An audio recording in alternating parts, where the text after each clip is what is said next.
Mesdames, Messieurs, bonsoir. Je vous souhaite la bienvenue sur le plateau de la Grande Team. Nous vous réservons une belle soirée sportive. Alors, on vous permet de vous installer confortablement devant votre poste récepteur. Allons-y pour le sommaire. Sommaire, au menu de la Grande Team. Les nouvelles d'ici et d'ailleurs, c'est dans LGT News. Football, Lionel Messi va-t-il décrocher son 8e ballon d'or? Nos consultants donneront leurs avis dans l'actu. Bonne émission avec la 3, la chaîne qui offre 3 fois plus de sport. Vous n'êtes pas sans savoir que la cérémonie de remise du Ballon d'Or aura lieu dans peu de temps, cérémonie qui sera diffusée bien sûr sur la 3. À cet effet, Lionel Messi reste plébiscité pour une énième fois. Est-ce que Lionel Messi part pour décrocher son 8e trophée? On en parle donc dans l'actu et on vous permet bien entendu d'interagir avec nous et de nous donner vos avis sur la page Facebook de la 3. Vous pouvez nous écrire, vous pouvez même nous appeler au 27 21 59 93 99 pour nous dire Lionel Messi va-t-il décrocher son 8e ballon d'or? On a bien envie de savoir et on attend donc vos avis, vos commentaires, vos messages. Ce soir, l'équipe de ce soir, la belle équipe de ce soir, que des hommes. Je serai donc avec Henri Joël. Henri Joël, un petit coucou aux téléspectateurs. Bonsoir Marie-Christine, bonsoir à tout le monde. Clément. Bonsoir Marie-Christine, bonsoir à tous. Martial Gourou. Bonsoir Marie-Christine, bonsoir à nos téléspectateurs. Et Roger Stéphane. Bon, moi, je suis le gardien du temple, donc... Quel gardien du Roger temple? Stéphane, on vous dit de dire bonsoir. Quel gardien du temple? Bonsoir. Faites comme tout le monde, au moins une seule fois. Mais sinon, c'est pas Roger Stéphane. Bonsoir. C'est le bobo de la Grande Team. Décidément, qu'est-ce que je vais faire de Roger Stéphane? Je me demande très bien. Allez, bon, nous, on est tous prêts. On débute donc la soirée avec les news. Voyons qu'est-ce qui se passe sur la sphère du sport. On écoute donc LGT News. LGT News. Du basketball pour ouvrir nos news. Terrain SOS d'Abobo. Les travaux pour l'éclairage et l'installation des tribunes démarrent mercredi. 5 mois après l'inauguration des 2 terrains de jeu offerts par le pivot des Sixers de Philadelphie, Mo Bamba, l'opération des travaux supplémentaires va démarrer au village SOS dès ce mercredi. En effet, satisfait de la collaboration avec les services fédéraux, le basketteur ivoirien a décidé de renouveler l'expérience, toujours sur l'espace portant son nom, en vue de le doter de tribunes et d'un éclairage. Un investissement de 30 millions de francs CFA qui permettra au terrain de changer de visage afin de devenir un espace d'apprentissage pour la jeunesse d'Abobo et de compétition pour les championnats jeunes de la zone et au-delà. Les travaux qui vont durer 2 mois traduisent une nouvelle fois la volonté de la FIBB d'œuvrer pour la vulgarisation de la pratique du basketball. LGT News. Scrabble, la nouvelle saison lancée à Port-Bouët. La Fédération ivoirienne de Scrabble, FIS, dirigée par le tout nouveau président Jean-Michel Tetiali, a procédé officiellement au lancement de sa saison samedi dernier. C'était au centre pilote de Port-Bouët. C'est par le panafricain que les Scrabbleurs ivoiriens ont effectué leur entrée des classes avec 36 Scrabbleurs. Soulignons que cette compétition internationale se déroulait simultanément dans tous les pays francophones d'Afrique. Yapi Serge Alban, Zengbe Gueux, Mathieu du club L'Homme de Yopougon et Nguessan Saturnin du club Zo ont cumulé chacun 980 points. En marge de la rentrée sportive, le président Jean-Michel Tetiali a annoncé qu'il organisera d'autres manches du panafricain et surtout les awards du Scrabble ivoirien qui récompenseront bientôt les meilleurs joueurs. LGT News. Intéressons-nous au football à présent. Diplôme d'entraîneur licencié CAF, 28 entraîneurs dames à l'école. Le Centre technique national de football de Bingerville accueille depuis hier lundi une session de formation pour l'obtention de la licence CAF exclusivement réservée aux entraîneurs dames. Celles-ci ont entamé leur formation sous la houlette du directeur technique national Ludovic Batelli. 28 entraîneurs dames sur les 30 inscrites ont donc entamé ce stage qui va s'étendre sur 4 semaines. Cette session de formation vise à augmenter le nombre d'entraîneurs féminins qualifiés en Côte d'Ivoire. En outre, les diplômés pourront apporter une plus-value au développement de ce football en Côte d'Ivoire. LGT News. Projet FIFA for School de la FIFA. 27 000 ballons distribués aux écoles. La FIFA est sur sa lancée pour la promotion de la pratique du football en milieu scolaire. En effet, l'instance mondiale du football, à travers la FIFA, a procédé à la distribution des ballons aux écoles.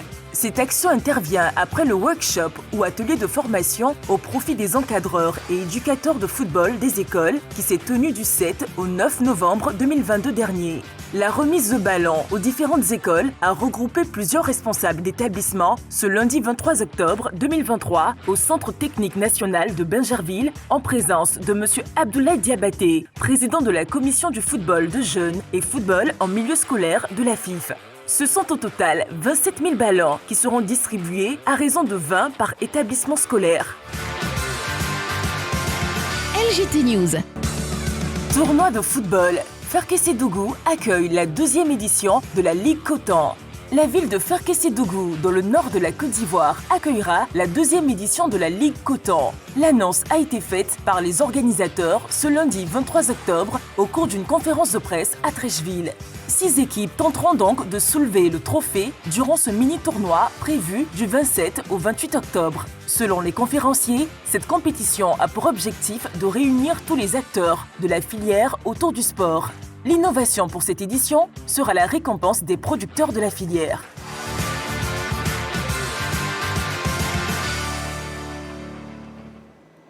Nous sommes ensemble tous les soirs de 20h30 à 22h et bien sûr nous passons au peigne fin l'essentiel de l'actualité sportive. Et déjà ce soir pour le débrief des news, nous commençons avec le tournoi de football Ferkessédougou qui accueille la 2e édition de la Ligue Coton et nous en parlons avec Henri Joël. Oui, ça sera du Maracana, tout comme vous avez l'habitude de le dire ici, hein, le sport pratiqué par les travailleurs pour garder une bonne santé physique. Donc la Ligue du coton, c'est-à-dire la Ligue qui réunit toutes les entreprises qui travaillent dans la filière coton, organise la 2e édition de cette compétition et ça sera cette fois-ci du côté de Ferkessédougou. Après, bien sûr, Korogo et 6 équipes vont se retrouver comme la saison passée pour essayer de soulever le trophée. Voilà, ça permet aujourd'hui, avec la saison de tournoi, ça permet aux entreprises, surtout aux travailleurs, de déstresser, d'où l'importance de ces compétitions. Et bien voilà, toutes ces équipes-là vont s'affronter et quelques innovations, notamment la récompense destinée aux meilleurs producteurs de la filière coton. Ça sera à cette 2e édition. Ça sera du 27 au 28 octobre du côté de Ferkessédougou. Toutes ces équipes-là de la filière se retrouveront dans cette ville pour non seulement s'amuser, mais aussi essayer de créer ces liens-là au sein de cette structure. Bon, nous, on souhaite bonne chance aux équipes pour ce mini-tournoi. Clément, avec vous, on parle de Gaël Monfils. Finalement, il retrouve le top 100. Oui, tout à fait. Finalement, et puis on va dire quand même bravo à Gaël Monfils parce qu'il a eu beaucoup de pépins, comme on l'a dit dans l'élément, et ce qui est extra. Aïe, c'est qui plus ça? Joe, mais quoi? Oh. Ici là, ça a donné le coup de ou bien? Mon frère, hein? Je suis tombé fan de boxe. Allez, viens. Attends, moi je t'appelle. Attends.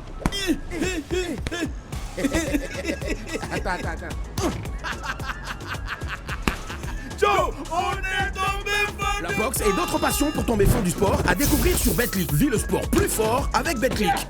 Mais voilà, il aura fait sa petite carrière à lui et puis bravo à lui parce que voilà, c'est pas tout le monde qui a l'art de gagner. Mais lui, quand tu vas regarder ses matchs, il est capable d'assurer tout ce qui est spectacle en termes de tennis. Donc bravo à lui pour sa longévité. Et il revient de loin, Et à noter que Novak Djokovic est toujours en tête de ce classement. Martial Gourou, avec vous, on parle 28 entraîneurs dames qui partent à l'école.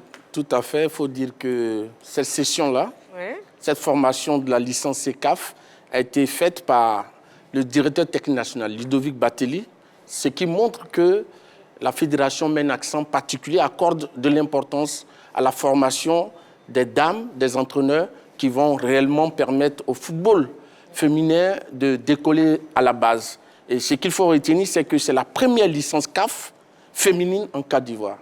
Wow. Oui. Et cette licence CAF permettra de s'occuper des enfants qui ont l'âge entre 12 et 16 ans. Et c'est une bonne chose pour les centres de formation, c'est-à-dire les centres de formation appartiennent au club et les académies privées qui sont des associations privées. Donc voilà un peu ce qu'il faut retenir. Très bien. Projet FIFA for School de la FIFA, 27 000 ballons distribués aux écoles. Oui, la FIFA qui pense à développer le football au niveau des établissements. Vous l'avez bien dit, c'est 27 000 ballons qui sont distribués en ce moment au niveau des écoles. Le nom du projet, c'est Food for School, qui rentre dans sa phase active. On a commencé par un atelier de formation des encadreurs et des éducateurs de football dans les écoles. Maintenant, c'est la distribution des ballons. Ils sont 27 000 au total à travers la Fédération ivoirienne de football, en raison de 20 ballons par école. Le projet a pour objectif de transmettre des compétences et des valeurs aux élèves, former des entraîneurs et leur donner les moyens de dispenser les activités de football, évidemment, dans les écoles. Bon, la FIFA, sur ce projet, on se rend bien compte qu'elle est dans la droite ligne du projet de développement du football lancé par l'OASU en Côte d'Ivoire. Plus d'1 millier de jeunes écoliers seront touchés par le projet. Maintenant, pour le reste, la phase finale du programme scolaire panafricain aura lieu en novembre prochain. Ce sera du côté du Togo. Et puis, les représentants ivoiriens sortiront des phases finales de l'OASU qui sont organisées très bientôt. Donc, voilà un peu ce projet qui met encore en l'honneur la Côte d'Ivoire, qui est un peu au cœur des activités en ce qui concerne le football. On a connu l'Assemblée générale ici, on a connu un tirage au sort de la CAN, etc., etc. On a la CAN qui se prépare. Ouais. Donc, oui, tout est bénéf pour nous. Notre pays est un peu au cœur des activités de football et c'est bien de voir la FIFA accompagner une fédération comme la nôtre pour développer un projet qui s'inscrit dans le cadre de donner des moyens aux jeunes élèves de pratiquer le football. C'est tout simplement une très bonne chose. Effectivement. Messieurs, on ne va pas avancer sans faire un clin d'œil aux 2 matchs diffusés sur la 3 ce mardi, notamment l'AFC Cup, score final entre Al Ittihad Ali et Koweït SC 1-1. Messieurs, impression sur le match. Clément? Ouais, je pense qu'on a vu quand même, c'est l'équivalence de l'Europa League en Asie. Les 3, nous offrons 3 fois plus de musique.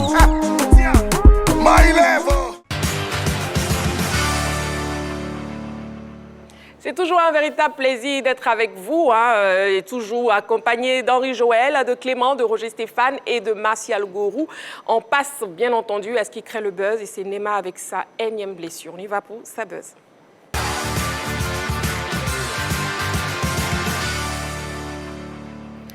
Eh oui, la nouvelle blessure de Neymar fait jaser. En tout cas, ils sont nombreux à montrer leur pessimiste quant à son retour au plus haut niveau de la star brésilienne du football. On suit ce élément vidéo et puis on en parle juste après. Bon, voilà, messieurs, avant de rentrer dans le vif du sujet, comment est-ce que vous avez vécu cette énième blessure, de Neymar? C'est triste. Bon, Joël. C'est triste de savoir qu'il est à nouveau blessé. Comme l'élément l'a dit, il vient d'arriver du côté de l'Arabie Saoudite. Il y a beaucoup beaucoup d'espoir sur cette signature pour son club. Malheureusement, il n'aura joué que 5 matchs. Et puis derrière, avec cette blessure, il va carrément manquer le reste de la saison. Donc, comme je l'ai dit, c'est triste pour lui.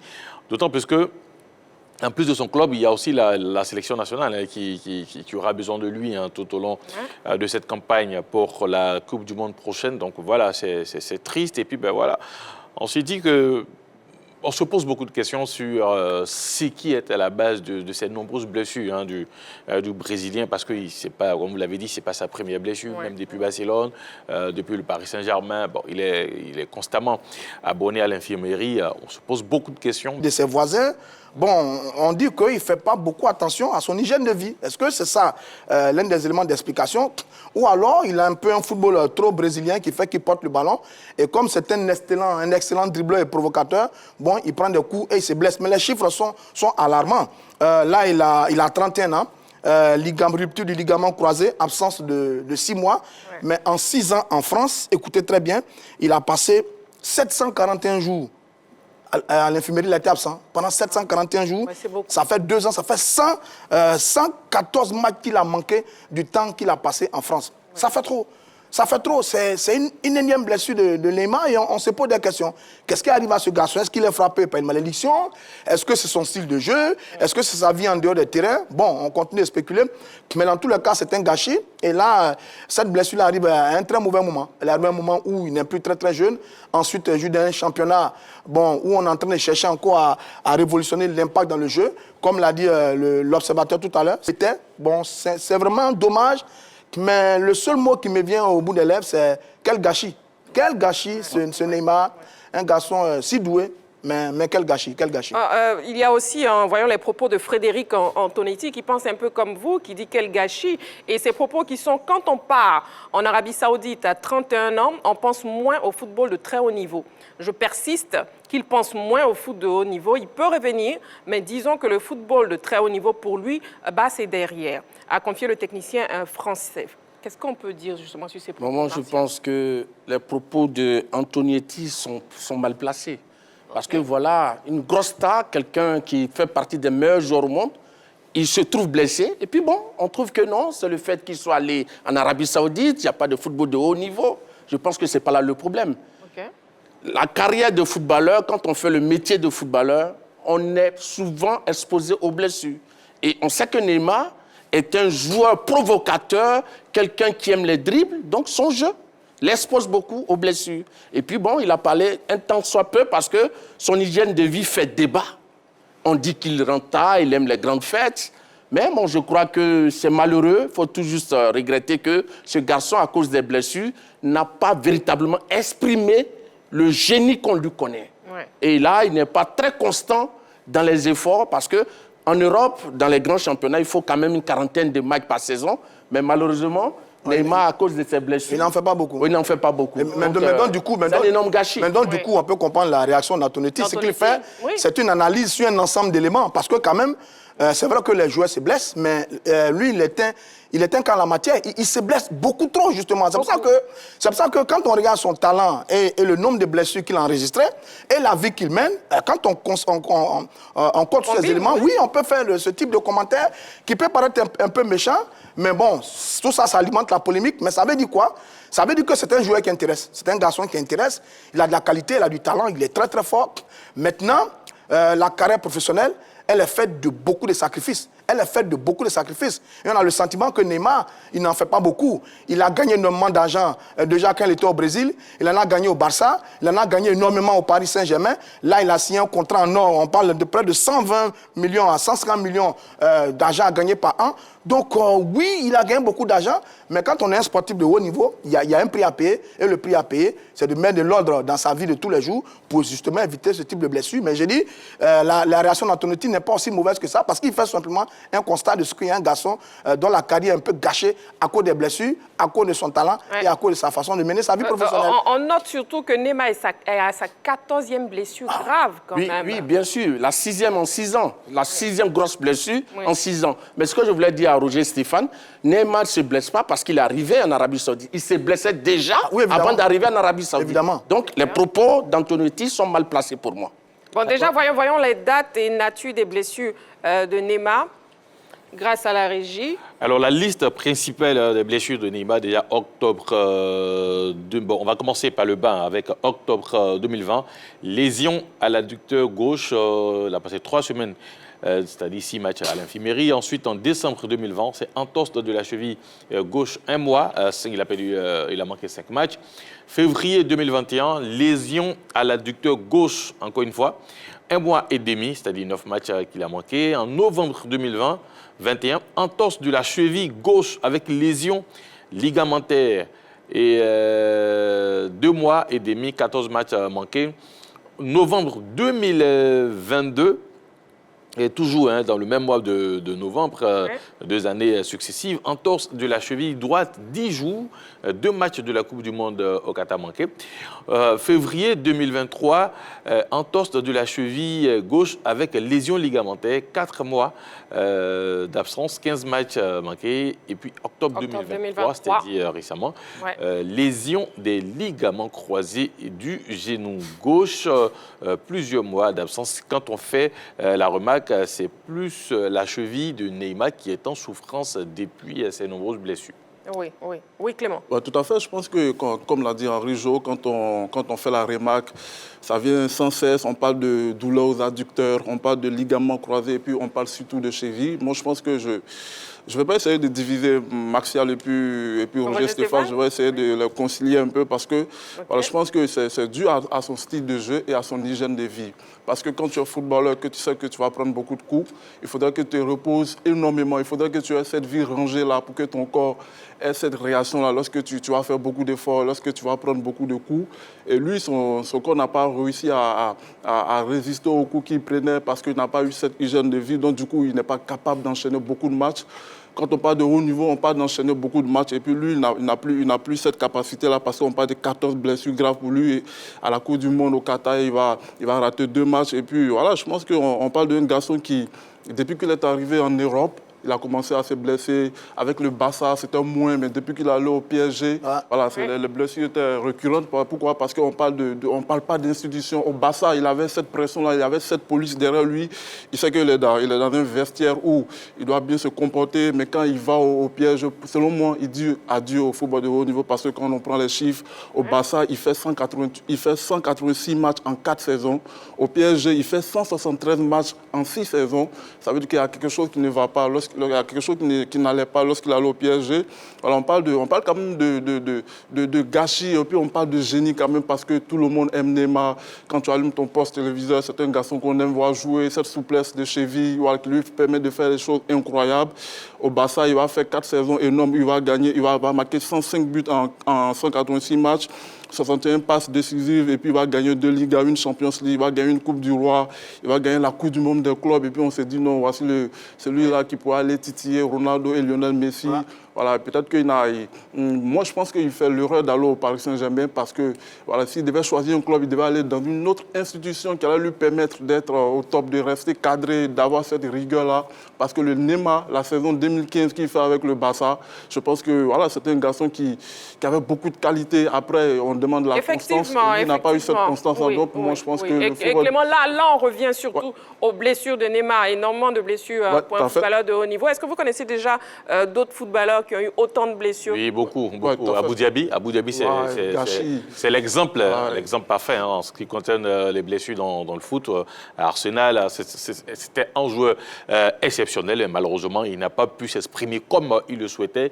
Il est même revenu en France avec l'Olympique de Marseille, mais là encore, il a été suivi par les blessures. On n'oublie pas aussi le Français Yoann Gourcuff qui, avec Bordeaux, a eu le titre de champion de France en 2014. Malheureusement, derrière, il enchaîne aussi une très belle saison avec la Ligue des Champions où même il réussit à battre l'équipe de la Juventus de Turin. Mais après, des Zidane, hein. Bien sûr, mais après, les blessures ont fait que bon, voilà, il n'a pas pu exprimer l'étendue de son talent. Ils sont nombreux. Ronaldo, R9. R9, il a gagné beaucoup de trophées. Il a gagné beaucoup de trophées, mais il s'est blessé. Très physique. Bon, là, j'essaie de numérer un peu ceux qui avaient ce talent-là, mais qui malheureusement n'ont pas pu en bénéficier à cause des blessures. Et peut-être il y a Martial qui a évoqué Djibril Cissé. Oui. Qui a manqué 2 Coupes du Monde. Hein. À 1 mois ou à 2 semaines de chaque Coupe du Monde, il prenait des blessures. Donc voilà, quand il manque quelques joueurs. Est-ce que maintenant, au niveau de la Côte d'Ivoire, il y a... J'essaie de réfléchir pour voir si, au niveau des Ivoiriens, il y a oui, peut-être Dagui Bakary. Oui, Dagui Bakary, oui. Dagui Bakary, qui est obligé de vite arrêter la carrière. Il y a aussi Emes Faye. Qui souffrait de phlébite à un moment de sa carrière, qui lui aussi... Il y a également Kafoumba Koulibaly. Oui, Kafoumba Koulibaly. Donc voilà, quand même quelques joueurs à l'international, surtout du côté de la Côte d'Ivoire. Il y en a beaucoup, effectivement. Est-ce que ce serait possible pour lui de revenir au football de haut niveau? Impression, Roger Stéphane, maintenant, la question, c'est est-ce qu'il est fini? Est-ce qu'il est fini? Bon, on ne dira pas ça comme ça. Voilà, il n'est pas encore totalement fini, il n'est pas vieux. Il a 31 ans. Maintenant, il joue dans un championnat qui est en train de monter en puissance parce qu'il y a des grands joueurs qui vont là-bas du côté de l'Arabie Saoudite. Il a un contrat qui court jusqu'en 2025. Il y a beaucoup d'argent à gagner.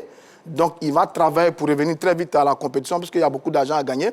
Et puis après, il y a les séances de fin d'année. Je crois la Copa América avec la sélection brésilienne. Ouais. C'est l'un des pions essentiels de la Seleção. Donc, oui, je pense qu'il va se battre. Il va se battre pour revenir. Maintenant, est-ce qu'il va revenir à son top niveau? Ça, c'est un autre débat. Il y a des garçons par le passé. Je pense à un garçon comme Marco van Basten, qui a brillé à l'Euro 88, qui a été un des formidables joueurs des années 90 avec le Milan AC, qui lui s'est blessé comme ça, qui s'est battu pour revenir, mais qui n'a pas pu. Est-ce que ça va être le même cas que Neymar, en train de voir? Mais je souhaite vraiment qu'il se batte. Il se batte et qu'il revienne pour jouer au football. Alors, déjà, il est dans un pays qui est réputé en termes de médecine de sport. Parce que la plupart du temps, quand il y a des grosses blessures comme ça en Europe, on vous parle du Qatar, on vous parle de l'Arabie Saoudite pour permettre à ces joueurs-là de revenir très rapidement. Donc, il y est déjà. Et je pense que déjà, il a l'environnement pour. Ensuite, Roger Stéphane a évoqué la sélection brésilienne parce qu'il y a la Coupe du Monde, il y a l'échéance de la Coupe du Monde en 2026. Et quand tu vois un joueur comme Neymar, forcément, il voudra participer. Il est le capitaine de l'équipe brésilienne. Il y a la Copa América et il a 31 ans. Ce qui est intéressant. On parle d'un joueur qui a 31 ans ou peut-être on se croirait avec quelqu'un qui a 36. Non, il a 31 ans et il va revenir très rapidement, c'est 6 mois. Et là, il sera très bien entouré, je pense, parce qu'il est dans un pays aussi qui ne favorise pas peut-être la vie qu'il avait du côté de l'Europe en ce qui concerne non seulement peut-être la religion et puis la manière de vivre en Arabie Saoudite. Donc, ça va lui permettre tout de suite, si il ne part pas au Brésil pour une rééducation ou bien pour une reprise, s'il reste du côté de l'Arabie Saoudite, je pense que son retour sera très vite accéléré avec l'environnement. Et il va revenir à la compétition parce que, comme Roger Stéphane l'a dit aussi, il y a ce contrat-là qui existe. Il va falloir honorer, mais aussi il va falloir jouer pour pouvoir être toujours compétitif au niveau de l'équipe nationale. Marcel Gourou. Moi, je pense qu'il ne faut pas oublier l'aspect psychologique, parce que quand on est gravement blessé, il faut avoir une force mentale pour pouvoir refaire une rééducation, parce qu'il y a la douleur, ce n'est pas facile. Donc, s'il a cette force mentale, s'il est fort psychologiquement, il n'y a pas de raison qu'il ne puisse pas revenir. Très bien, merci messieurs. Bon, tous nos vœux de guérison accompagnent le champion Neymar. Il est l'heure de passer au stat du jour. On y va.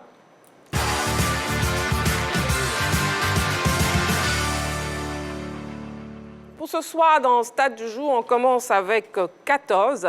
Avec 14 buts inscrits après 8 journées en Bundesliga, l'attaquant guinéen de Stuttgart, Serhou Guirassy, est l'actuel meilleur buteur des 5 grands championnats européens. 4. Le promu Zoman FC est en feu en Ligue 1 ivoirienne avec 4 victoires en 4 journées de championnat. 662. Le technicien italien du Real Madrid, Carlo Ancelotti, est l'entraîneur comptant le plus de victoires au XXIe siècle. Avec 662 succès en 1075 matchs, il devance Pep Guardiola et Arsène Wenger qui ont respectivement 617 et 588 victoires. Bon, les appréciations déjà de Serhou Guirassy, Roger Stéphane. Ce jeune attaquant guinéen, oui, il brille en ce moment dans le championnat du côté de la Bundesliga. Je crois qu'il a un total de 14 buts après 8 journées disputées sur les comparaisons faites avec certains anciens. Je pense qu'il fait de très bons chiffres. Des chiffres qui n'ont pas été réalisés par Lewandowski ou même Haaland. Non, c'est un très bon garçon. Je pense qu'il a 10 matchs en sélection avec 3 buts. Il est présenté aujourd'hui comme l'une valeur sûre du football du côté de la Guinée. Bon, il s'est blessé maintenant. La dernière nouvelle, c'est qu'il s'est blessé également.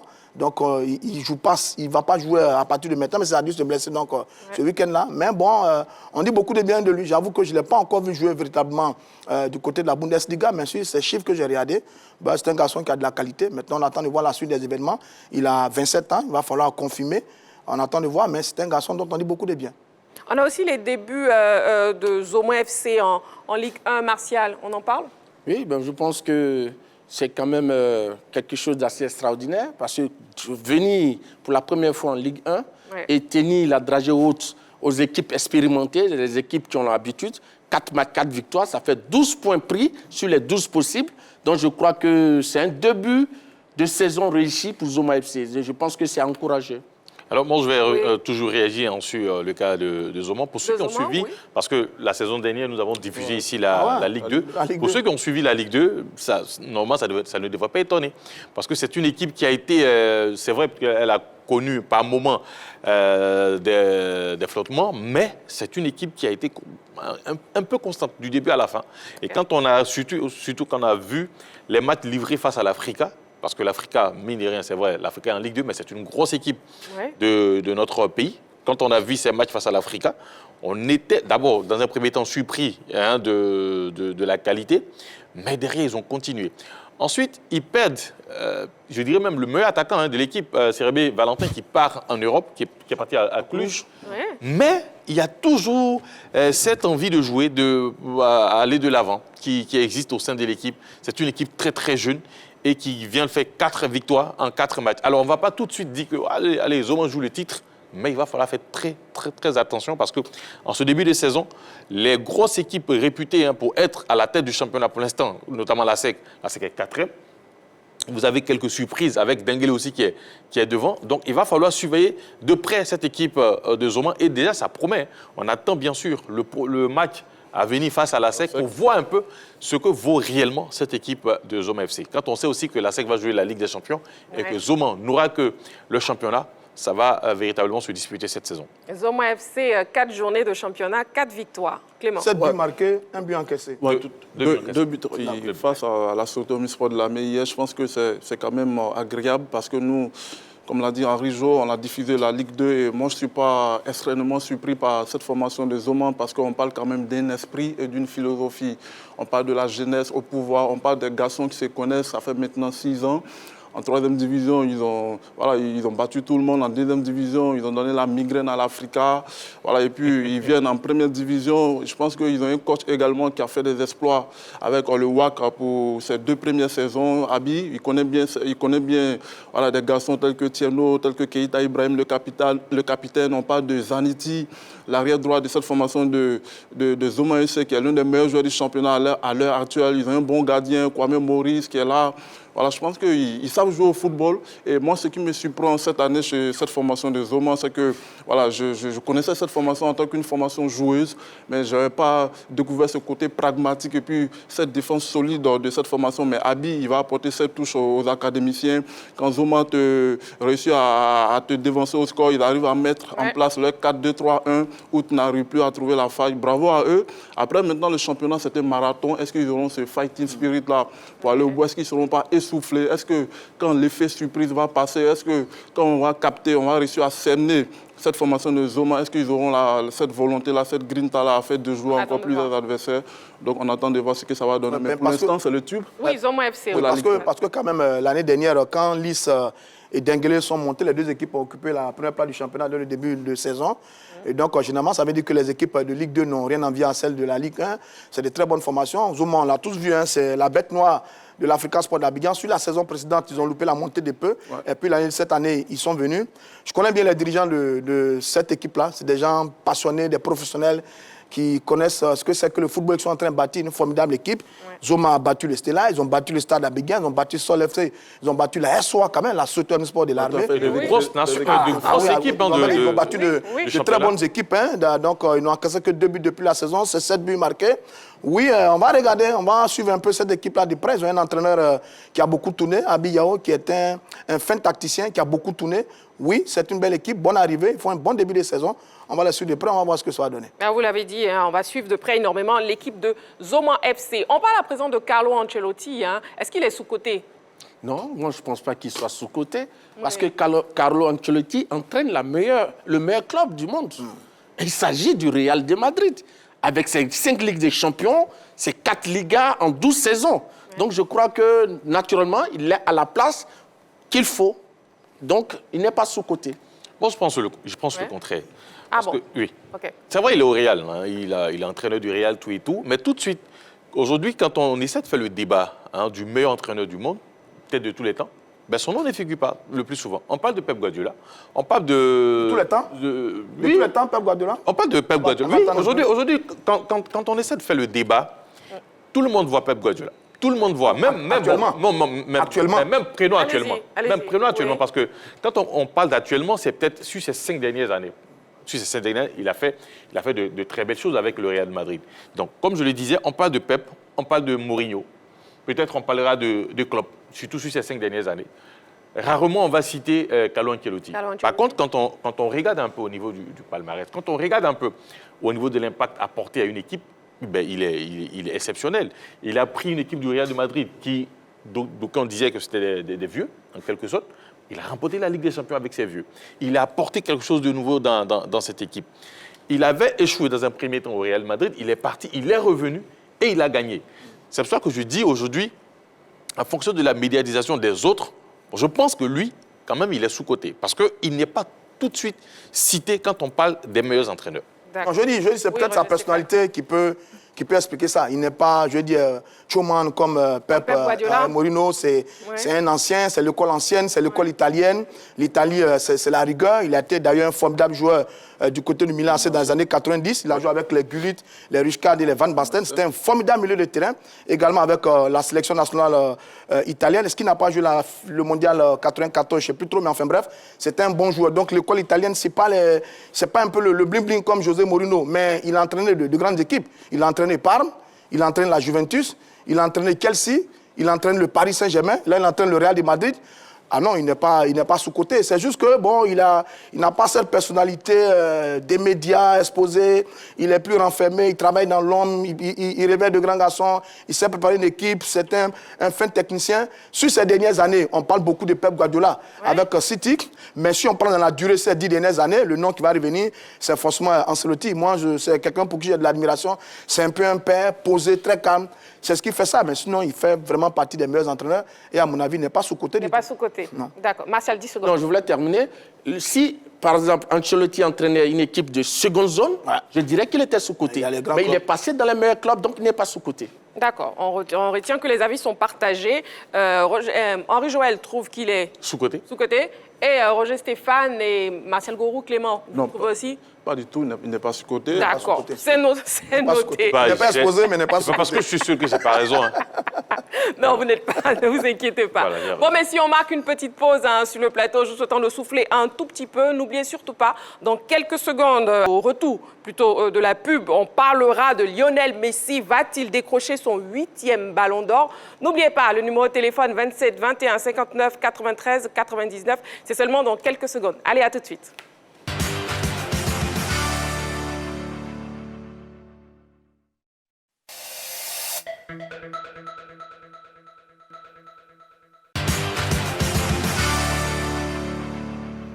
Vous faites bien de nous suivre de plus en plus nombreux sur la 3. Vous suivez bien entendu votre émission La Grande Team. Je suis toujours accompagnée de ces messieurs, Roger Stéphane, Henri Joël, Clément et Martial Gourou. Et nous ouvrons le téléphone, oui. On vous permet de vous exprimer sur la question concernant Lionel Messi. Lionel Messi va-t-il décrocher son 8e ballon d'or? Et c'est dans l'actu.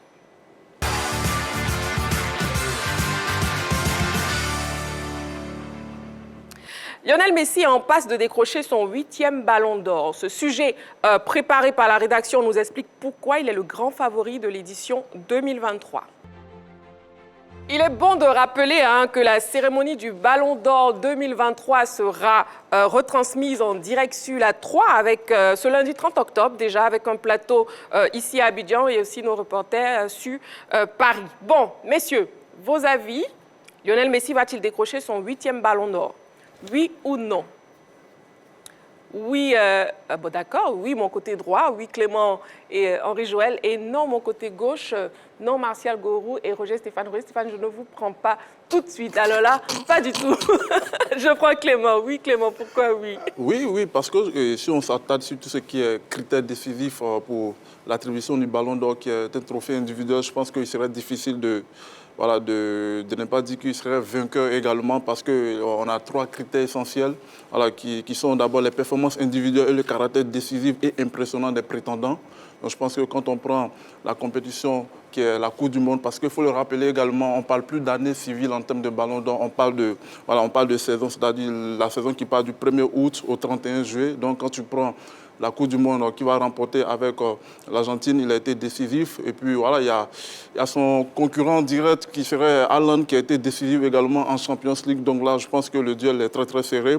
En deuxième critère, on parle de la performance collective et le palmarès. Voilà, donc on sait que, comme je le disais tout à l'heure, il y a Messi qui gagne la Coupe du Monde, il y a Haaland qui gagne la Champions League, qui gagne et la FA Cup également. Messi qui va gagner la Ligue 1 avec Paris Saint-Germain dans cette période décisive au Ballon d'Or également. Donc, et puis, en troisième critère, on a ce qu'on appelle la classe du joueur et puis son sens du fair play. Donc, je pense qu'en termes de classe, je ne dirais pas que Haaland n'est pas un joueur de classe mondiale, mais contrairement à Messi, qui lui serait supérieur, qui est plus impactant avec son aura, tout ça, qui pèse dans la balance, je pense que ça serait difficile également de ne pas mettre Lionel Messi en tant que vainqueur de ce Ballon d'Or là, parce qu'on parle d'un trophée, on parle d'une récompense qui est individuelle. Donc, moi, je pense que voilà, quand tu prends les critères de ce ballon d'or-là, Messi, il pourrait être un candidat crédible.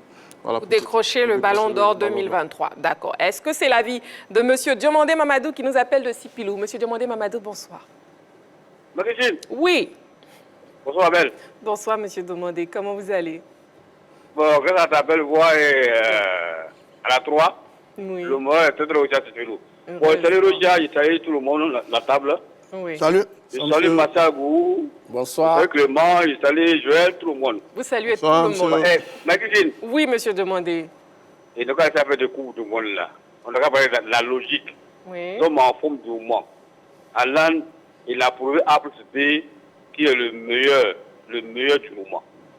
S'il veut rendre hommage, honneur à Messi pour sa fin de carrière, pour donner ce souffle là, il parle non. Mais si aussi on dit ballon vrai vers la qui a joué, qui a montré la capacité, qui a montré la qualité, qui a montré vraiment qu'il est un cyborg, il est un robot, il est un tout-terrain, un buteur patenté, c'est Alan. Donc moi, Messi ne me tue pas. D'accord. Parce que pour le monde du football, c'est un match, c'est un business. Si on veut rendre hommage, vous donnez 8e trophée pour qu'il parle à ça à la grande porte, d'accord. Mais ça, en réalité, la vraie raison, c'est Alain qui mérite. D'accord. Oui, non, mais monsieur Diomandé, une minute, monsieur Diomandé. Mais répondez quand même à la question. Hein. Bon, il a déjà raccroché. Parce qu'il n'a pas répondu à la question si Lionel Messi va décrocher son 8e ballon d'or. Oui, Henri Joël. J'ai mis oui. Oui. Mais derrière, je vais mettre malheureusement oui. Malheureusement, oui. Oui, malheureusement, oui. En quelque sorte, je rejoins Roger Stéphane et Massiel. Oui, j'ai mis oui parce qu'il va remporter. Il va remporter ce trophée. Mais derrière, c'est malheureusement. Parce que je ne pense pas qu'il soit le meilleur candidat pour ce trophée-là, pour cette saison. Clément a quand même évoqué quelques critères. Oui, il respecte ces critères-là. Mais moi, je pense qu'il y a un joueur qui a fait plus que lui, et même peut-être des joueurs qui ont fait plus que lui. Vous avez un joueur qui peut-être, on ne le cite pas beaucoup en ce qui concerne les favoris pour le trophée, mais à mon avis, je pense que c'est le meilleur. Il s'agit de Rodri. Il s'agit de Rodri, le milieu défensif de Manchester City. Okay. Ben, il a été intéressant. Malheureusement, il joue à un poste où rarement, on a les statistiques. Parce que rarement, on revient sur les tacles, on revient sur les interceptions, on revient sur la capacité d'un joueur à stabiliser, je dirais même la défense, parce que souvent, il est utilisé en tant que défenseur. Il joue devant la défense. Donc, voilà un joueur pour moi qui, aujourd'hui, mériterait d'être même dans le trio de ce ballon d'or. Malheureusement, comme je l'ai dit, en fonction de son poste, il n'y sera pas.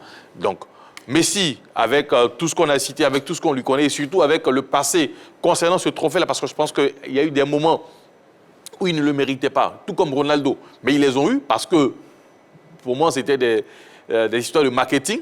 Cette saison, cette année, ça sera pareil. Et ils vont le lui donner. Ils vont donner le trophée à Lionel Messi. C'est pour ça que j'ai dit oui, il va remporter, même malheureusement. Il va le prendre parce que je pense qu'il y a d'autres joueurs qui peuvent et qui doivent avoir ce trophée-là pour cette saison. D'accord. Sur la page Facebook de la 3, on a Samuel Soro qui nous dit Fabrizio Romano a confirmé, ce qui est très certain, que ça sera le meilleur joueur du monde, Lionel Messi. Bon, maintenant, on a M. Kofi Mathieu d'abord. Avant de vous prendre, messieurs, on a M. Kofi Mathieu en ligne. M. Kofi Mathieu, bonsoir. Bonsoir, la toute-puissante Marie-Christine. Comment vous allez? Je vais très bien. Et chez vous? Je vais très bien. Merci beaucoup. Je salue la grande team. Hein. Bonsoir, M. Kofi. Bonsoir. On vous écoute, M. Kofi Mathieu. La question est, Lionel Messi va-t-il décrocher son 8e ballon d'or? Oui ou non? Non? Non. OK. Pourquoi? Parce que quand on regarde la saison dernière, à part la Coupe du Monde que l'Argentine a remportée, on ne voit pas ce que Messi a fait. Il a même été hué au Paris Saint-Germain. OK.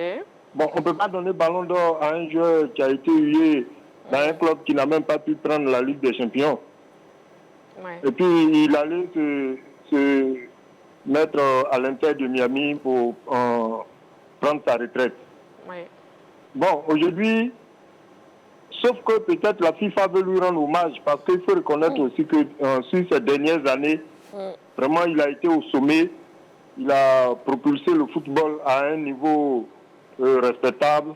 Donc, la FIFA peut faire l'arrangement pour dire que, bon, comme il va à la retraite, on lui donne ce dernier ballon d'or pour lui dire merci. Ouais. Sinon, à part ça, si on regarde sur le terrain, les joueurs qui ont eu de l'impact dans le jeu, les joueurs qui ont boosté leur équipe, il n'y a pas un joueur plus que Alan à qui on doit donner ce ballon d'or. D'accord. Donc, vraiment, je dis non. OK, d'accord. C'est noté, M. Kofi Mathieu. Merci beaucoup pour votre participation. Bon, je reviens à vous, Roger Stéphane et Martial Gourou, vous qui trouvez... Bâton de pied ferme. Vous qui trouvez que c'est préférable, c'est plutôt préférable de donner, comme M. Kofi Mathieu vient de le dire, soit à Haaland, soit à Kylian Mbappé ou même Vinicius Junior ou Victor Osimhen. Mais ce n'est pas la question LGT, hein, je rappelle. La question LGT, c'est plutôt, est-ce que... Il a dit non. Est-ce que Lionel Messi va décrocher son 8e ballon d'or? Martial, on commence avec vous. Non. Non. Si l'on ne reconduit pas le système inique, cynique et partisan qui repose sur le lobbying, le marketing et l'affectif et non l'effectif, je pense que pour moi, Lionel Messi, seulement sur la base des critères, il a cité les performances individuelles, il n'est pas au-dessus des Highlands, le caractère décisif, il n'est pas au-dessus des Highlands, les performances collectives n'est pas au-dessus des Highlands, le palmarès n'est pas au-dessus des Highlands, la classe et le fair play, on l'a vu, parlant du fair play à la Coupe du Monde, où il allait même narguer l'entraîneur des Pays-Bas. Et ça, c'est pas fair play. Maintenant, aujourd'hui, on veut nous faire croire certainement que la Coupe du Monde est devenue une compétition tellement importante dans le monde du football que celui qui a été élu meilleur joueur de cette compétition doit être forcément ballon d'or. Là, vraiment, je ne suis pas d'accord. Et si on voulait réellement se baser sur ce fait que gagner la Coupe du Monde dans le ballon d'or, ce n'est pas si sûr.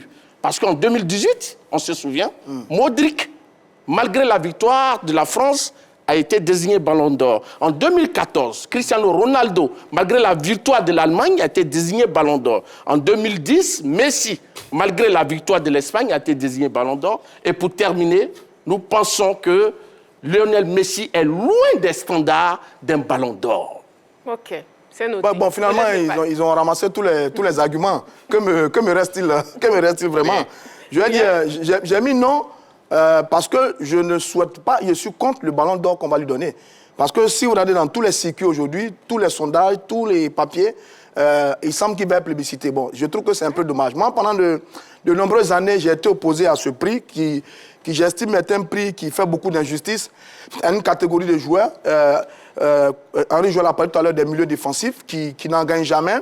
Et c'est tout le temps des avant-centres, des ailiers, des meneurs de jeu qui gagnent ce trophée. Je trouve ça un peu dérangeant dans le football et ça m'embête. Et cette année encore, ça va confirmer ce que j'ai toujours pensé de nombreuses années. Si on donne ce prix à Lionel Messi, ça va ressembler à, je ne vais pas dire une injure, mais à quelque chose de dramatique pour le football. Parce que cette saison, s'il y a un garçon qui a brillé, comme ils l'ont dit tous, c'est bien Haaland. Il a gagné la Première Ligue, les meilleurs buteurs de la Première Ligue. Il a gagné la Ligue des Champions, les meilleurs buteurs de la Ligue des Champions. Il a gagné la FA Cup, il a gagné la Super Cup. Ouais. Il est le joueur le plus impactant sur cette saison. Quand il arrive à City, City gagne tout. Donc c'est lui le monsieur plus. Lionel Messi, il a joué au Paris Saint-Germain. Il a joué à l'Inter Miami et il a joué avec l'équipe de l'Argentine. Qu'est-ce qu'il a gagné au Paris Saint-Germain? Absolument rien. Inter Miami, qu'est-ce qu'il fait d'extraordinaire? Pas grand-chose, ce n'est quelques buts. Et puis avec la fameuse Coupe du Monde de football. Alors, est-ce qu'une saison se résume à la Coupe du Monde de football? La Coupe du Monde de football est dans une saison. La saison tient compte d'un ensemble de compétitions, dont la Coupe du Monde de football. Donc, privilégier le mondial uniquement pour donner un ballon d'or à un garçon, je trouve que ce n'est pas normal. Martial Gourou a donné des exemples. Iniesta a gagné la Coupe du Monde en 2010. Il n'a pas gagné le ballon d'or. Manuel Neuer, avec le Bayern en 2014, a quasiment tout raflé en Europe. Il a gagné la Coupe du Monde. Il n'a pas gagné le ballon d'or. Donc, c'est pas juste. C'est pas juste. Il y a un petit business fumant, un lobbying, du marketing derrière ce prix qui fait qu'on veut toujours privilégier un garçon parce qu'il appartient peut-être à un réseau important que celui des autres. C'est dommage, mais je pense que Lionel Messi ne doit pas gagner. Pour l'amour du football, pour le respect du football, pour le respect de la compétition, pour le respect des performances, pour le respect de l'éthique, pour le respect de beaucoup de choses, Lionel Messi, cette année, ne doit pas gagner le ballon d'or. D'accord. Mais déjà, je vous propose de voir justement les points du règlement et les critères d'attribution du trophée. Et au niveau, au niveau des règlements, le jury est constitué d'un panel de journalistes internationaux représentant les 100 premiers pays au classement FIFA. Ensuite, l'évaluation des joueurs est effectuée sur la saison sportive d'août à juillet. Et puis, une liste de 30 joueurs est établie pour le choix. Au niveau des critères, c'est la performance individuelle, c'est la performance collective. Et puis, c'est l'exemplarité du joueur. Nous avons M. Kadio en ligne qui nous appelle des 2 plateaux à Abidjan. On l'écoute. M. Kadio, bonsoir. Bonsoir. Comment vous allez? Bonsoir, M. Kadio. Bonsoir. D'accord. On vous écoute, hein, M. Kadio. Est-ce que Lionel Messi va décrocher son 8e ballon d'or? Il mérite entièrement le ballon d'or. Parce que Haaland même il n'a pas pu qualifier son équipe pour la Coupe du Monde. Okay. En 98, Zidane a été éliminé en quart de finale avec la Juventus. Il a remporté la Coupe du Monde, il a eu le ballon d'or. Cannavaro avec la génération dorée du Real a été éliminé en quart de finale. À cause de la Coupe du Monde, ils ont gagné l'Italie et Zidane a été privé de la Coupe du Monde et du ballon d'or. Ils ont donné le ballon d'or à chose qu'on peut remarquer. Tous les meilleurs joueurs d'une Coupe du Monde ont le ballon d'or. Tous les meilleurs joueurs d'une Coupe du Monde. Voilà. Iniesta n'a pas eu le ballon d'or parce qu'il n'a pas été meilleur joueur. Modric a été le meilleur joueur de la Coupe du Monde. Et il a gagné la Ligue des Champions. Moi, je trouve ça anormal qu'une compétition comme une Coupe du Monde et qu'on donne ça à un joueur qui n'a pas participé à une Coupe du Monde. Okay. Ce n'est pas normal. Ce n'est pas aussi normal qu'on privilégie la Ligue des Champions.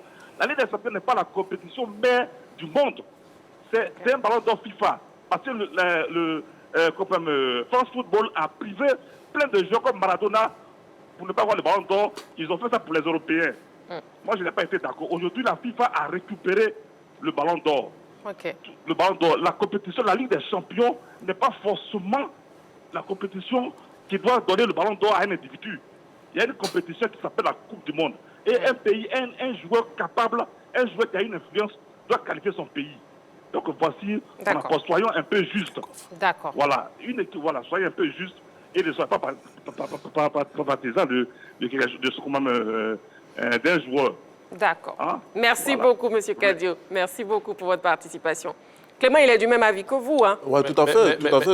Rapidement. Je vois les trois autres, Marie-Christine, il faut qu'on revienne sur ce qu'il a dit et qui est très, très intéressant. Oui. Il a cité Cannavaro en 2006 qui prend le ballon d'or, Zidane. C'est qui a refusé Massal et puis Stéphane.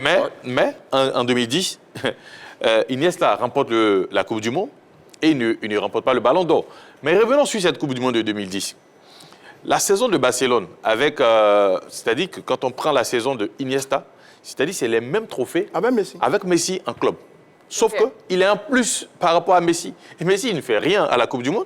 Par contre, Iniesta, il remporte, il va en finale. Et je pense même qu'en finale, c'est lui qui marque le but. Oui, il a été décisif. Donc quand on prend les critères, je pense que sur ce caractère-là, il était devant Messi, mais il n'a pas remporté le ballon d'or. Vous voyez, Stéphane a évoqué 2014 avec Neuer, qui, on le qualifiait même de défenseur, parce qu'à lui seul, il faisait presque 30% de la défense allemande. Mais derrière, il n'a pas eu ce ballon d'or. Donc, quand il prend les exemples de Zidane et de Cannavaro, normalement, il devait continuer avec Iniesta en donnant tous les critères, ou surtout les caractéristiques ou bien les statistiques de chaque joueur à cette période. Parce que je pense que Iniesta, malheureusement, comme je l'ai dit, les joueurs au milieu de terrain, on n'a pas ces statistiques-là. Par contre, dans le jeu, ils ont un gros volume.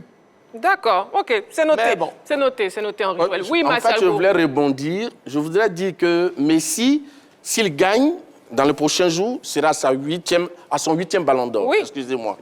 Mais Messi a gagné combien de Coupes du Monde? Mais avant, c'est la Coupe du Monde qu'il gagne. Il avait déjà eu 7 fois le ballon d'or. Donc, on ne peut pas raisonnablement dire que c'est parce qu'on gagne une Coupe du Monde qu'on doit être ballon d'or. Donc, c'est ce que je voulais d'abord dire. La deuxième chose, après la Coupe du Monde, tout s'est arrêté pour Lionel Messi. C'est assez clair. Il a perdu en 8e de finale la Coupe de France. Il a perdu la Ligue des Champions en 8e de finale. Devant le Bayern, il a été inexistant, transparent, fantomatique. C'est ça. Donc, je crois qu'il faut quand même... Le football, là, Ça ne peut pas s'arrêter à une seule compétition. Et comme Roger l'a dit, il y a plusieurs compétitions de la saison. La Coupe du Monde ne dure que quelques semaines. Mais en dehors de la Coupe du Monde, les autres mois, c'est qu'il y a d'autres compétitions. Donc, il faut en tenir compte. Oui, mais messieurs, il faut aussi noter qu'il y a une modification au niveau du règlement relative à la saison sportive qui profite, on peut le dire, à Messi, Roger Stéphane. Ouais, tout à fait. Non, je ne pense pas. Ça Roger ne profite Stéphane. pas. Oui. Non, ça ne profite pas à Messi. C'est-à-dire que par le passé, le drame qu'on avait, c'est que la distinction se jouait sur 2 années. C'était embêtant. Pour régler ça, on a dit une saison. La saison commence vers août, elle finit vers juillet de l'année qui suit. Donc, un peu ça. Deuxièmement, on a réduit le nombre de votants. Avant, ils étaient 170. Maintenant, ils sont 100. Maintenant, pour revenir sur l'argument de champion du monde et ballon d'or, Stoïkov, si je m'abuse, Stoïkov, bulgare, il joue à Barça, il a été ballon d'or en 1994, si je ne m'abuse, mais il n'a pas gagné la Coupe du Monde. C'est le Brésil qui a gagné la Coupe du Monde en 1994. Donc, il n'y a pas un Brésilien qui a eu le ballon d'or. Donc, ce n'est pas tout à fait juste. Je veux dire, c'est un argument qui a tendance à minimiser les autres compétitions, mais ce n'est pas juste. Parce que, comme je dis, la saison, ce n'est pas une compétition. La saison, c'est un ensemble de compétitions. Et un garçon, il est performant sur la durée. C'est sur 9, 8 mois, c'est sur 10 mois qu'il est performant. Mais un garçon qui est performant sur 1 mois, en une seule compétition, aidé en cela par des coéquipiers, je dis non, ce n'est pas juste. L'autre élément, c'est que, mais Haaland, il ne qualifie pas la Norvège. Mais mettez Messi dans la Norvège, on va voir. Prenez Lionel Messi, mettez-le dans Bulgarie ou bien Roumanie, on va voir ce que ça va donner. Donc, comment ça s'appelle PSG. On l'a même vu au PSG, ça n'a rien donné. Donc, Haaland est défavorisé du fait qu'il est d'une petite nation de football que la Norvège. S'il avait été dans un joueur anglais, un français, un allemand, mesdames, ma chère amie, on n'aurait rien dû à dire. Bon, très bien, hein, messieurs, vos avis sont pris en compte. Voyons déjà l'avis du public ivoirien en dehors du plateau. On l'écoute.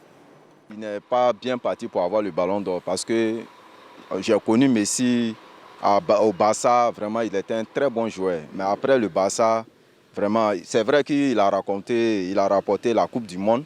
Mais à part ça, là, vraiment, je ne vois pas trop de performance à côté de Messi, quoi. Oui, je pense que Messi est bon, c'est un bon joueur, il peut remporter le 8e ballon d'or, à mon avis, il a prouvé. Et cette année, je pense qu'il peut encore remporter. Pour moi, je pense qu'il peut remporter le 8e ballon d'or. Parce que c'est un joueur qui est fort. Moi, ce qui me plaît chez Messi, c'est qu'il est concentré. Il reste focus sur son objectif. Sincèrement, il ne mérite pas. Pourquoi? L'équipe vient à peine de changer. Le jeu n'est pas trop favorable pour lui. Donc, sincèrement, moi, personnellement, je ne vois pas quoi. Pour moi, il ne mérite pas. Voilà, son jeu, pour l'instant, on ne voit pas.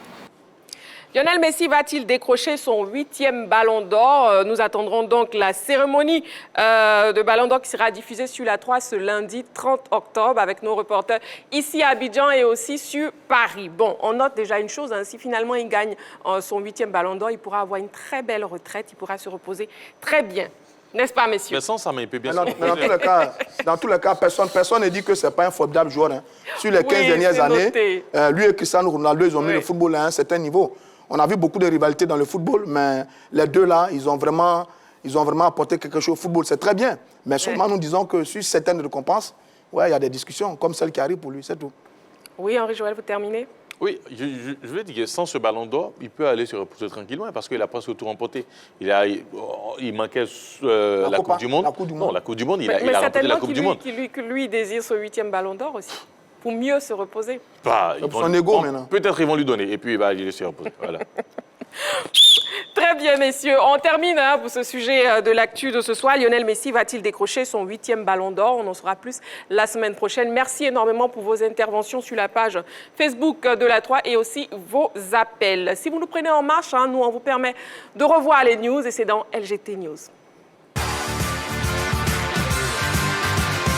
LGT News. Du basketball pour ouvrir nos news. Terrain SOS d'Abobo. Les travaux pour l'éclairage et l'installation des tribunes démarrent mercredi.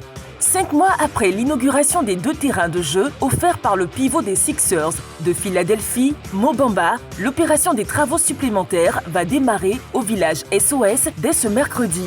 En effet, satisfait de la collaboration avec les services fédéraux, le basketteur ivoirien a décidé de renouveler l'expérience, toujours sur l'espace portant son nom, en vue de le doter de tribunes et d'un éclairage.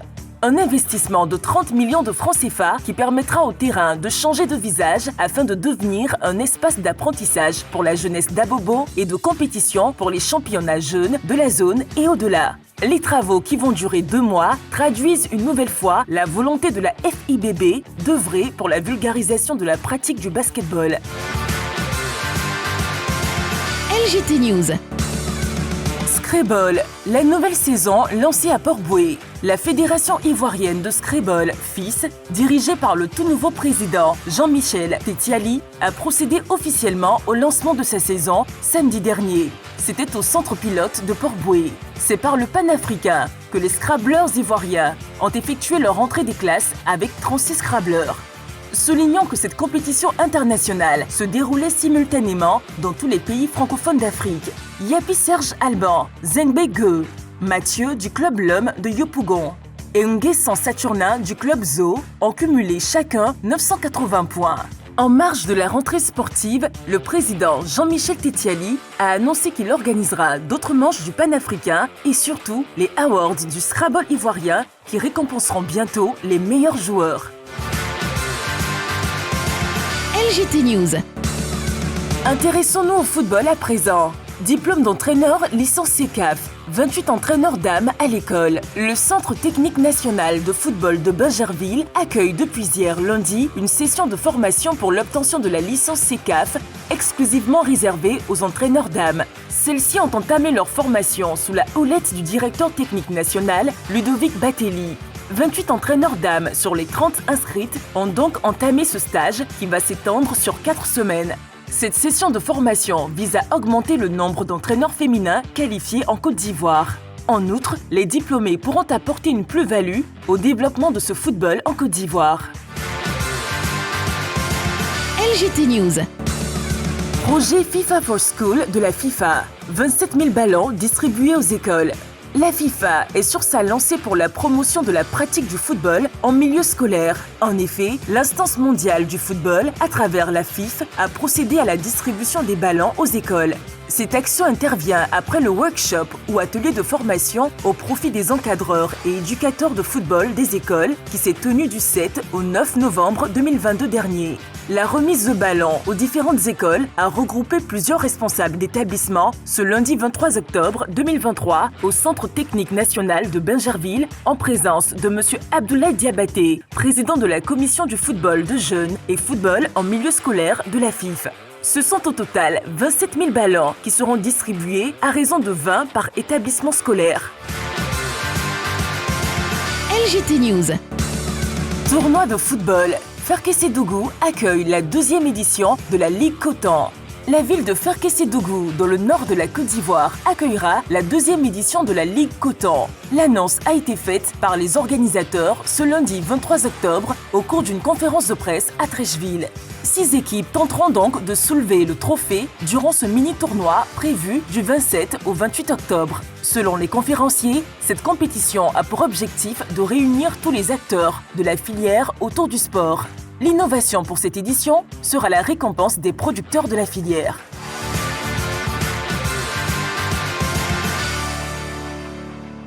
Vous n'êtes pas sans savoir que la CAN approche à grands pas et à cet effet dans la grande team, on permet à vous, supporters des éléphants, de laisser des messages d'encouragement à votre équipe, à la sélection ivoirienne et c'est dans Vrais supporters des éléphants.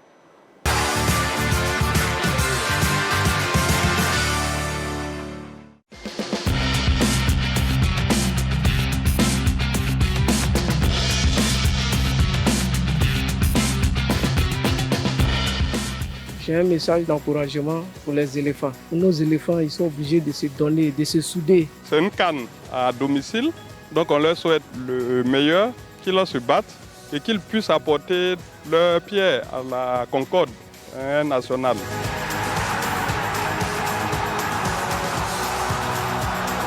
Pour 2023, on a besoin que les éléphants soient des guerriers sur le terrain.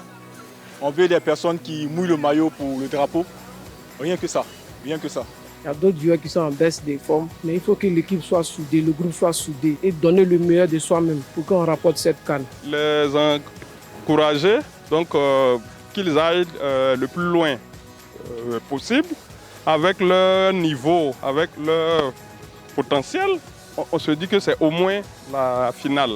Donc qu'ils se battent, qu'ils mouillent le maillot et qu'ils pensent au sacrifice des uns et des autres. Vraiment, je les souhaite bonne chance.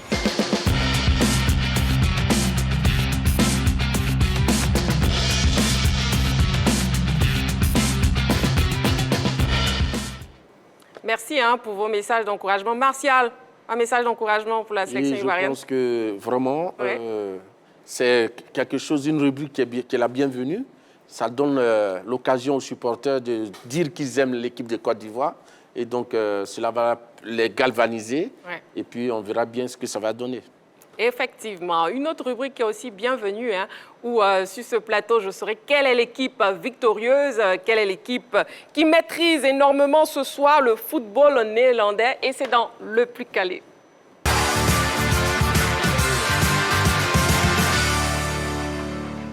Quoi de plus normal que de jouer donc en équipe? Équipe A, Henri-Joël Clément. Équipe B, Martial Gorou et Roger Stéphane. Les jeunes de génération.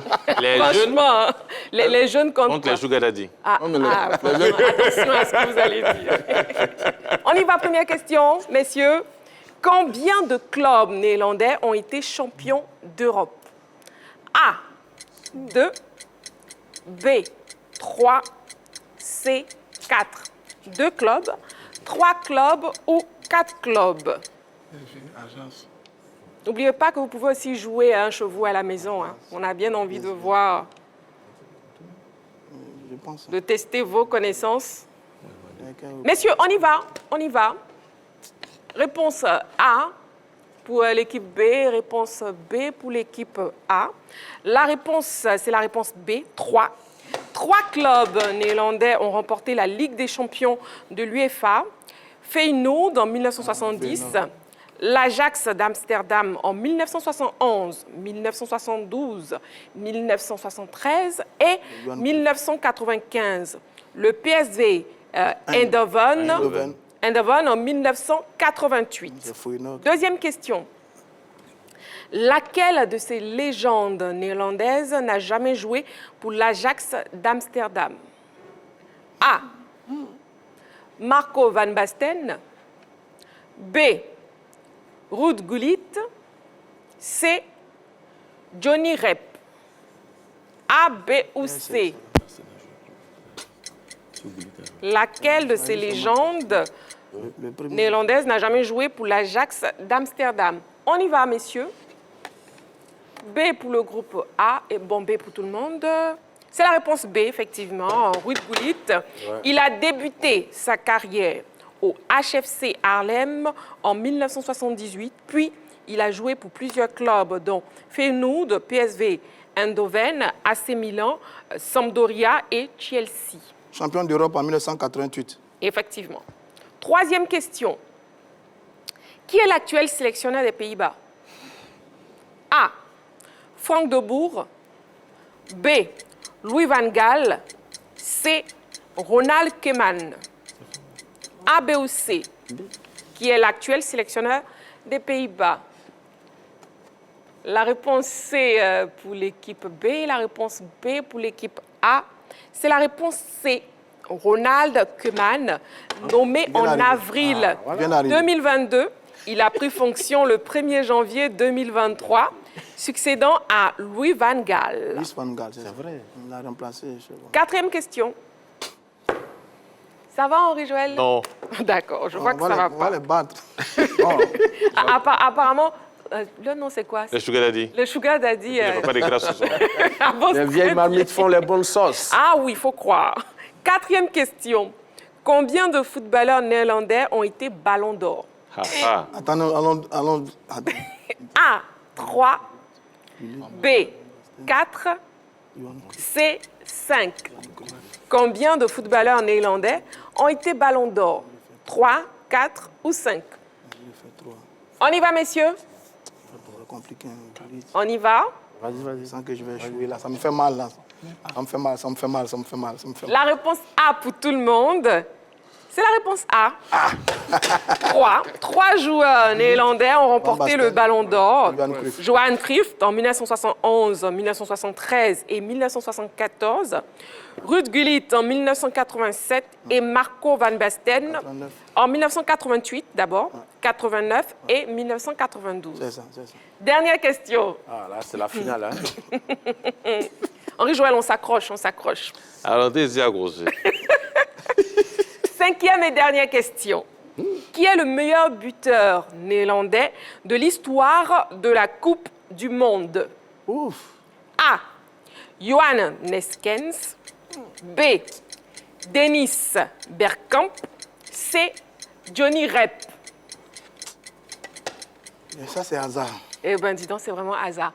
A pour l'équipe A et la réponse B pour l'équipe B.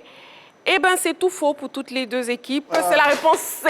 Johnny Rep, avec 7 buts inscrits lors des éditions 1974 et 1978. Il dévance un groupe de 5 joueurs qui comptent 6 buts, dont Dennis Bergkamp, Arjen Robben et Robin van Persie. Voilà, c'est ça qui était déjà. Voilà. Bon, roulement de tambour. Je ne suis pas passé loin. Roulement de tambour. C'est un match nul, hein? Ouais, c'est un match nul. Non, pas de match nul, hein? Si, c'est un match nul. Effectivement, c'est un match nul. Non, mais ce sont des questions du passé. Ah, d'accord, vous avez gagné. Ouais, bravo.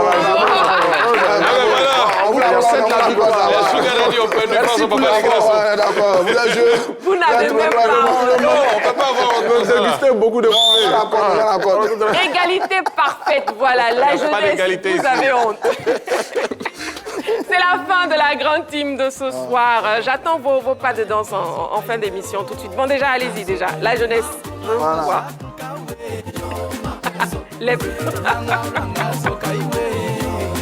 Bon, c'est sur les pas de danse un peu bizarres d'Henri-Joël et de Clément que cette émission prend fin. On se retrouve demain, toujours en direct. Merci beaucoup, merci Henri-Joël. Merci Marie-Christine. Merci Roger Stéphane, merci Martial Gourou. En direct demain à 20h30. D'ici là, prenez soin de vous. Et n'oubliez pas, c'est toujours du sport.